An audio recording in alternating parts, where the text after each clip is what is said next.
Bonjour à tous, je suis Hervé Ballot. Bienvenue dans ce moment d'ouverture de nos cœurs, de notre esprit, de notre mental à l'infini. Le yoga est une science antique d'autoréalisation et de réalisation en Dieu. Le mot yoga en sanskrit signifie unité, union, unicité. Le yoga consiste en reporter notre attention et notre conscience à se reposer dans sa nature spirituelle essentielle.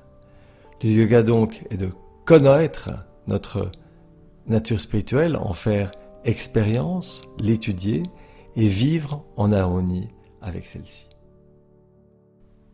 Nous voici donc arrivés au 3e chapitre des Yoga Sutras du Patanjali, c'est 195-195 aphorismes, c'est threads.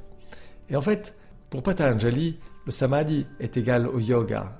Le yoga consiste en le fait de pouvoir se nettoyer complètement l'aspect de la conscience profonde des samskaras, les impressions mentales, dans la partie chitta, du mental. C'est la cessation de l'identification avec ce que nous ne sommes pas, c'est-à-dire nous ne sommes pas un corps, nous ne sommes pas un mental, nous ne sommes pas nos pensées, nous ne sommes pas nos émotions, nous ne sommes pas notre mémoire.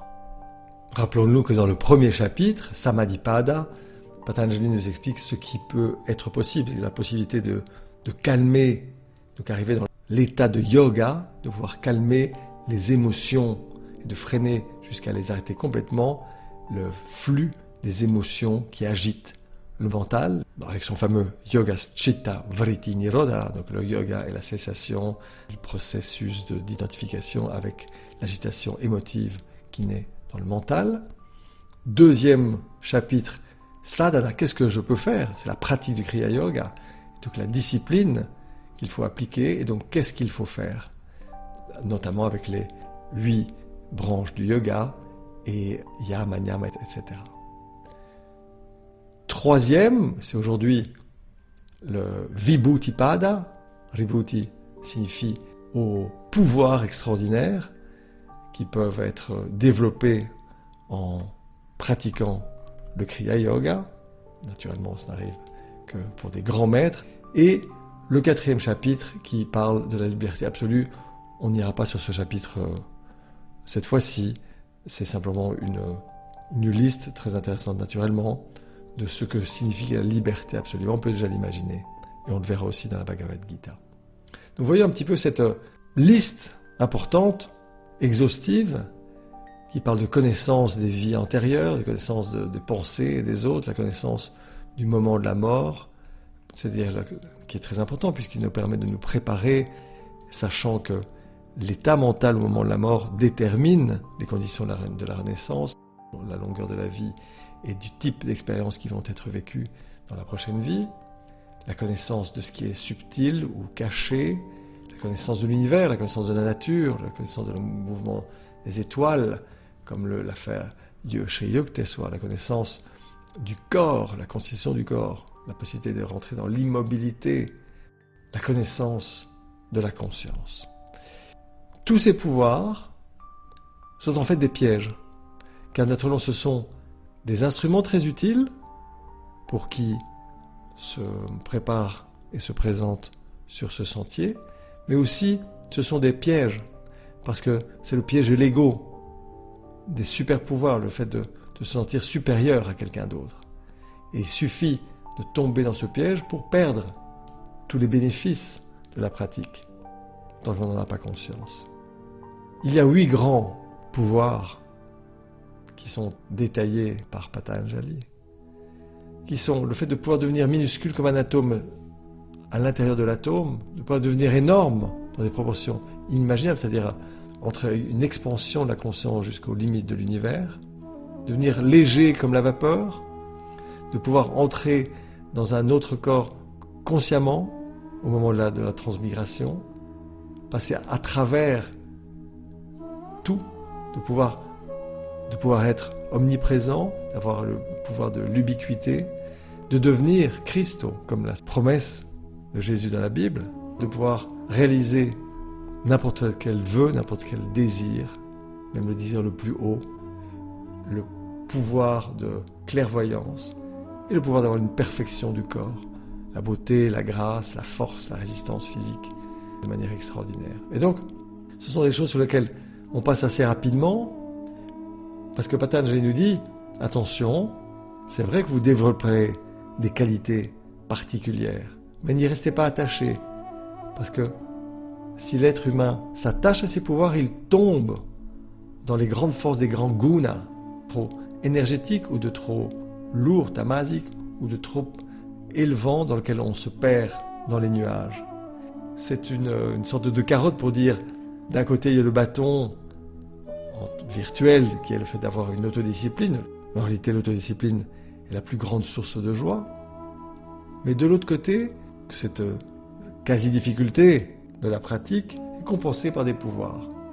Mais n'y restez pas attachés, car c'est le plus grand des pièges. Réfléchissons sur ce concept, peut-être en réécoutant ce chapitre. Bonne méditation à tous, à très bientôt.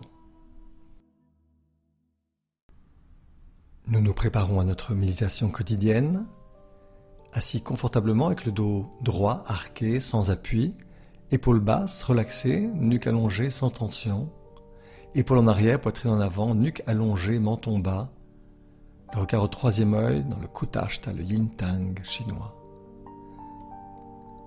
Avec la langue, prenons Ardha Keshari Mudra, la pointe de la langue dans la partie molle du palais, légèrement. Abandonnons notre respiration à ce rythme naturel, sans le contrôler. Maintenant, entrons à l'intérieur. Ouvrons notre cœur et notre esprit à l'infini, à la pure conscience omniprésente. Nous y sommes immergés. Elle s'exprime en nous, autour de nous, à travers nous, dans tout et tous ce qui est. Une seule vie, une seule présence, une seule puissance, une seule réalité unique connue sous tant de noms, esprit, absolu, conscience, sagesse, Dieu, Purusha, Ishvara, Allah, Jéhovah, Rama, Satanamaha. Cette réalité est la source, le support et la substance de tout et tous ce qui est dans l'univers, partout et à chaque instant. Nous en sommes la manifestation. Reconnaissons que précisément ici où nous sommes, juste maintenant, à ce moment précis, cette réalité est totalement présente, pleinement éveillée et active à travers nous. Prenons conscience et rappelons-nous que nous sommes comme des vagues sur l'océan de cette conscience divine. Quand nous méditons, nous portons notre attention et notre conscience de l'extérieur vers l'intérieur, de manière à reposer en cette conscience, en y reconnaissant notre nature essentielle.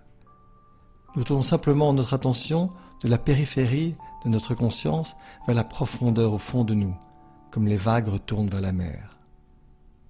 Prenons conscience de notre respiration, observons son flux naturel. Inspirons et expirons profondément. Inspirons, chantant mentalement le mantra Hang, l'énergie monte. Expirons, sort, abandonnant toute pensée ou concept erroné de séparation. Observons et laissons pensées et sentiments flotter dans l'esprit. Et sans plus les écouter, les laissons s'en aller au loin.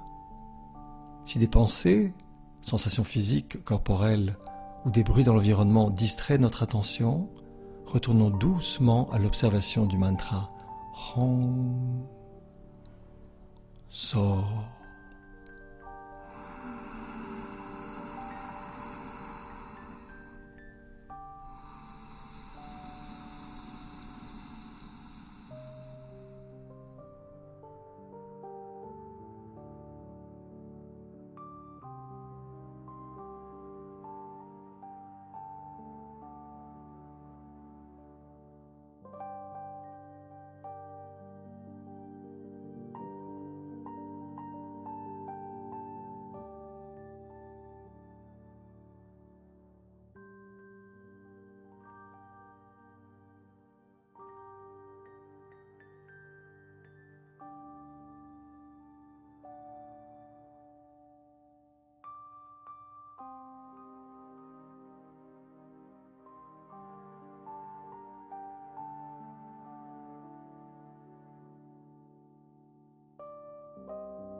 Détachons notre attention du mantra et du mouvement de l'énergie, du prana, du chi.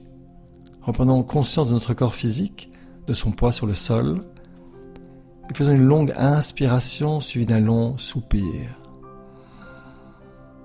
La paix émane de l'essence de notre être et envahit notre mental, notre nature émotive et notre corps physique.